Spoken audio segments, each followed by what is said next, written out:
All right, so we'll keep things UFC 300 themed. And you had some really interesting things to say, especially on the live stream, about the fight that you were most looking forward to. So I figured I'd give you the opportunity now to kind of go into it again in a little bit more detail so that we can throw it up in a strict video about this. As we know, this is the most stacked card in MMA history. Top to bottom, it's incredible. So I'm just going to straight up ask, what matchup are you most looking forward to and why?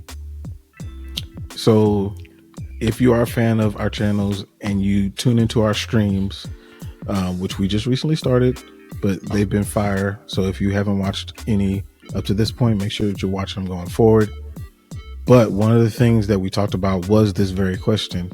And for me, the most impactful fight on the card is undoubtedly the BMF title fight between Max Holloway and Justin Gaethje. And the reason being is because the winner of this fight retains the BMF belt. Sure, that's not a real belt, even though, I mean, it's tangible. You know, you can put it on your shoulder and walk out with it. Yeah, it's real, but it doesn't necessarily apply to a specific division. But they have had people fight for this belt 3 times. So the UFC clearly recognizes this belt. If Justin Gaethje wins this belt, then we go on about our business. Justin Gaethje remains the BMF title holder. He should be in line to fight for the lightweight belt in his next fight. Mm-hmm. But if Max Holloway wins this fight, Max Holloway, for the record, is in my top 10 of fighters of all time. Same. And if he wins this fight, that changes history just a little bit, because now he'll have the opportunity. He'll be the one that'll be next in line amongst the, you know, the Charles Oliveira's, the Dustin Poiriers, or Arman Tsarukyan, whoever comes out of that contest for the lightweight belt. So he has an opportunity. Yeah. So he'll have the opportunity to fight for the belt there in the lightweight division. He will also have the opportunity to fight Ilia Topuria for the featherweight belt. So now the former featherweight champion, who at worst, the 3rd best featherweight of all time, will have the opportunity to get his belt back at featherweight, fight for the lightweight belt, and, oh, by the way, walk around as the BMF champion. So the legacy that this man can create from one fight and the options that he's going to create for himself by winning this particular fight, you can say whatever you want to say about Max, but this is legacy defining, and it opens up a whole different conversation about Max as a fighter. So to me, like, because of the importance of how this affects his legacy and how people view him, like, it's the most massive fight on the card by far.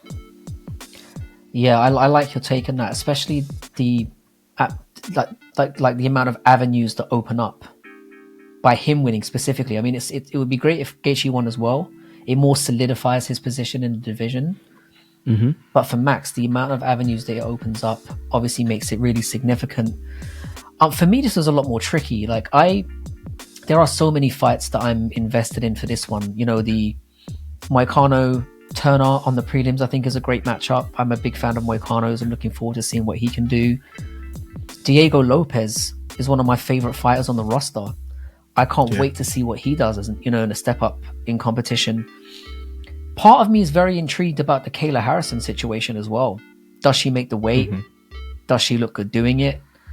She's one person that I did follow a lot in PFL. Very interested to see how she can shake things up. The Aljo fight as well with Qatar. It's on the prelims, man. I think it's going to be very interesting to see what Aljo looks like at 145. Something we've been waiting for a long time. Even Jiri and Rakic should be an absolute banger as well. I love the strawweight title fight. You know how much of a big fan of Weili I am. She's the first UFC card I ever went to featured Zhang Weili in it. I'm a massive fan of hers. And I think she's the pound for pound best right now. So I'm really looking forward to that fight. And of course, as you mentioned, BMF fight is going to be incredible. All the implications from that you've highlighted make it a banger. Main event's awesome as well, assuming the Achilles holds up. But I have to say, the one that I'm the most excited for is the matchup between Bo Nickel Oliveira. against Cody Brundage. Nearly, and that nearly made it. That's like my 15th favorite fight on this card. Yeah, it's Oliveira and Sarukian.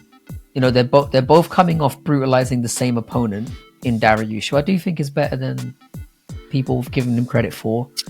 I think the fact that it's 3 rounds as well means that they're not going to waste any time in there. I feel like of all the fights on the main cards, this one has the highest chance of seeing a finish. Like stylistically, I think it's going to be so tough to call as well. You know, obviously you've got Sarukian, should be technically more powerful and should have better wrestling, but Olives will have the submission advantage, and standing, they're both extremely dangerous. You know, truthfully, I'm pumped about every fight on the cards, outside of maybe 1 or 2. Now, I don't care about Bo Nickal's fight, and the Andrade fight is probably whatever to me. You know, I think Figgy's going to butcher Garbrandt, but that would be fun to watch as well. But every other fight feels like a pick'em. So, but that's the one that stands out to me. I'm most looking forward to Arman and Charles. I think that has the potential to be really something special. I almost feel like the Arman and Charles fight, I almost feel like there's no way that there's not a finish. Yeah. Like with Charles, either he gets you or you get him. Yeah. And when Arman's he went on his run, when he went on his run, he was just getting everybody before they could get to him. And he, you know, just has that Lazarus effect where, you know, you think he's done, but he's back. So he's kind of got that going for him, unless he fights Islam.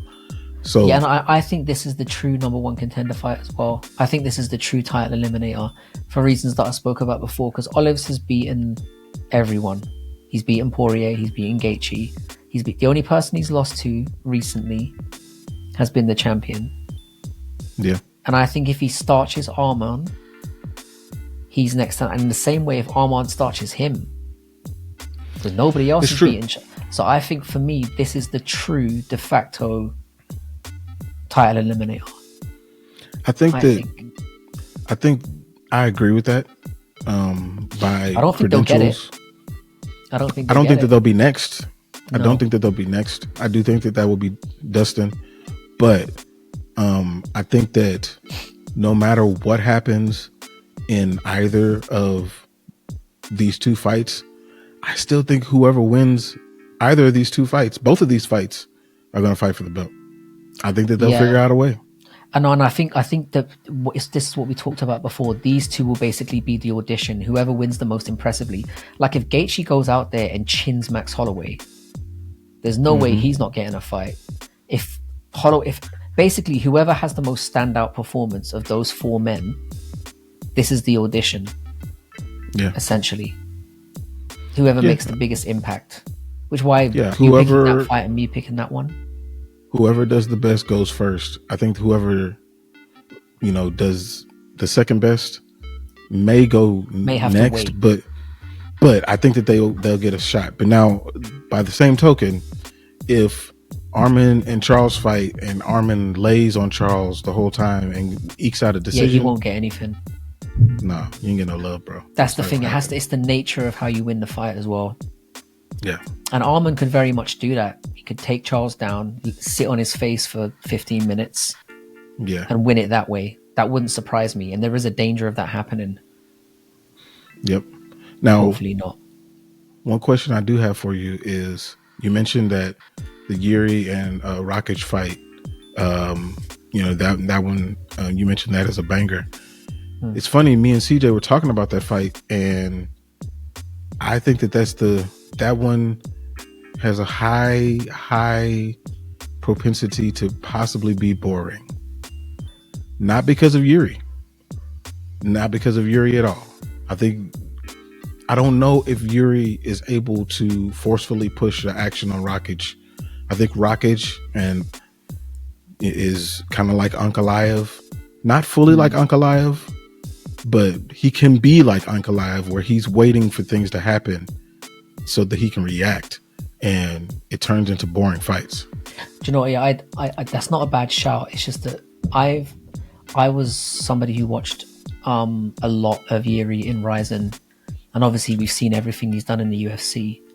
I think it's more likely that he draws Rakic into his style of fight than the other way around. Because Yuri's going to do Yuri.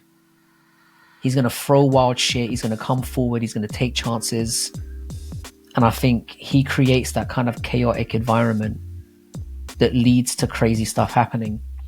And I think that Rakic knows as well that he needs something spectacular to get his name back on the map. Just winning against Yuri isn't going to be enough with so many people lurking around in that division. They That's both true. know they're going to go in there and have to throw it down. And I think it's going to be exciting for that reason. And like I said, I don't think really hope Yuri's so. capable of having a bad fight. He's capable of doing dumb shit, but it's partly what makes him so fun to watch. Yeah, He's a risk that's taker. true. So That is true. I'm optimistic that it's going to be good, but